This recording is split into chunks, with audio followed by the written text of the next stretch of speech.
uncomfortable.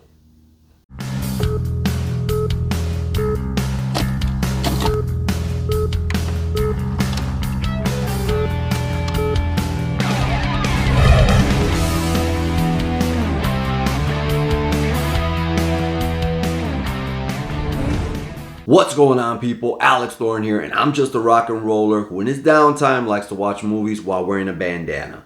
And I was invited out to Wrigleyville and the Alamo to check out an early screening of The First Omen.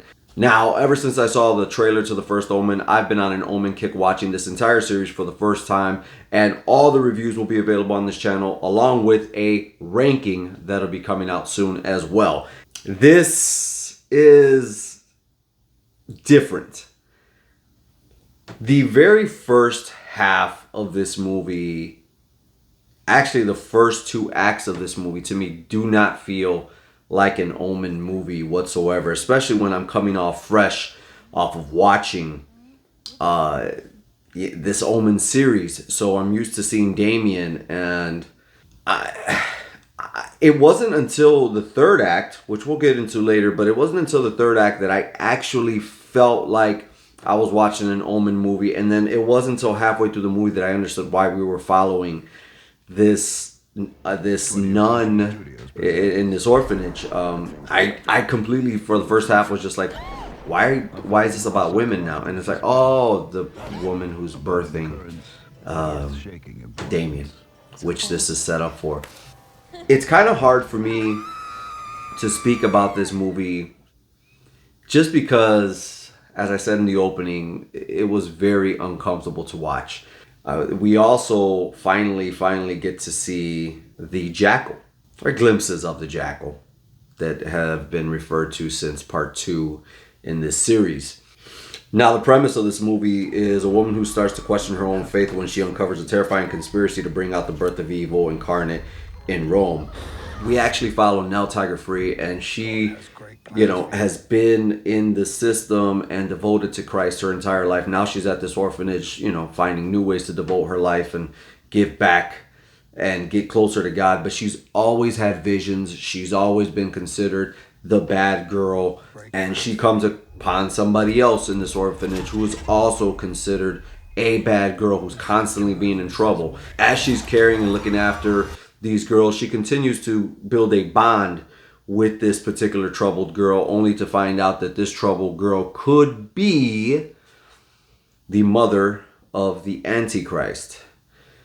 Twists and turns happen, and we arrive to the third act of the movie.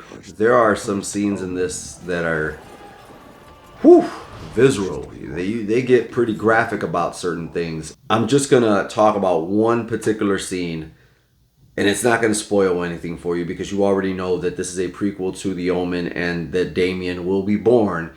But when said person, his mother, is developing Damien in her womb, it is an interesting scene because it seems like she is getting effed by the Jackal, but you can't see. You only see her. This goes on for like a whole minute. But at the end of the day, I think an Omen film is supposed to make you feel uncomfortable with its subject matter. And making this one feature a woman, and it properly sets up the original. It does well to respect that. I think that it does its job. So I'm going to give The First Omen 3 bandanas on the bandana rating scale. It's just, it doesn't feel to me, who just watched all 5, including the remake Omens, it doesn't feel like an Omen film until the third act. And that's when the music score that you're familiar with from the other Omens, rises up. This movie easily could have been called, Birth of the Devil, or Birth of the Antichrist, or Mother, or anything like that. Other than The Omen, and it would get a pass. But because I've watched and it has that name of The Omen, I gotta bring it down. And then, like I said, I know it's supposed to make you uncomfortable, but I felt like certain scenes were a little too graphic for my taste. It is out in theaters right now, the very first Omen, and you can hear all about where it ranks in the Omen series for me in my upcoming Omen ranking video. Have you seen the movie? If you have, do you agree with me? And does this review make you want to go watch it? Guys, I hope you're enjoying the brand new branding of the channel. It's much more Thorn, you know, with the bandana and all that. I'm Alex Thorn, and you know what I got to do? I got to rock out so I can watch some movies and review them for you.